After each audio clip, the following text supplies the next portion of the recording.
یہ جو 70 سالہ زمینی حقیقت ہے پاکستان کی وہ یہ ہے کہ طاقتور طبقات یا طاقتور اشخاص جو ہیں چاہے وہ وردی میں ہو، انہوں نے وردی پہنی ہو یا وردی نہ پہنی ہو، ان کا احتساب نہیں ہو پاتا اس ملک میں۔ اب سیاستدانوں کا بھی احتساب نہیں ہوا، جرنیلوں کا بھی احتساب نہیں ہوا۔ اب کل معلوم نہیں شاید پاکستان کی تاریخ 70 سالہ تاریخ بدل جائے اور کوئی نئی چیز شروع ہو جائے، ابھی تک طاقتور طبقات کا احتساب نہیں ہوتا۔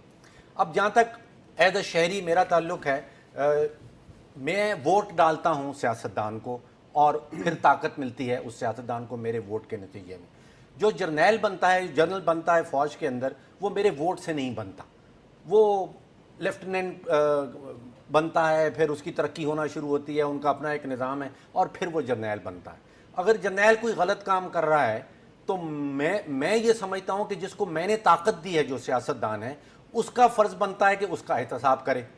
میں ڈائریکٹ جرنیل کا احتساب نہیں کر سکتا ہوں، احتساب جمہوریت نے کرنا ہے اس کا۔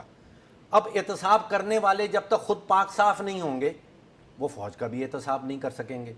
کسی وقت ہمارے پاس سیاست کے اندر کوئی ایسے اشخاص آ جائیں، ایسی پارٹی آ جائے جو پاک صاف ہو، جس کے اپنے گناہ نہ ہوں، جس کے اپنے ڈاکٹر صاحب امید اس چیز کی کیجئے جو ہو سکے اشخاص کا ذکر نہ کریں، پھر جرنیلوں کا احتساب نہیں ہو پائے گا، پھر اس وقت تک جرنیلوں کا احتساب نہیں ہو پائے گا۔ پھر ہمیشہ جب ہم جمہوریت کی بات کرتے ہیں یا ہمارے جمہوریت پسند جمہوریت کی بات کرتے ہیں، وہ صرف اور صرف الیکشن کی بات کرتے ہیں۔ اب جمہوریت جو ہے وہ صرف الیکشن کا نام نہیں ہے، اس میں ایک تو احتساب کا عمل جو ہے وہ دوسرا پلر ہے۔ پہلا پلر الیکشن کا ہے، no doubt about it, election کے بغیر جمہوریت نہیں ہوتی، احتساب کے بغیر جمہوریت نہیں ہوتی، اور ہو ہی نہیں سکتی۔ ریسپانسو گورنمنٹ، ذمہ دار حکومت کے بغیر بھی نہیں ہوتی۔ اب ہمارے یہاں کیا ہے، الیکشن ہے، نہ احتساب ہے، نہ ذمہ دار حکومت ہے، تو 1/3 جمہوریت کو لے کے آگے بڑھتے جاتے ہیں۔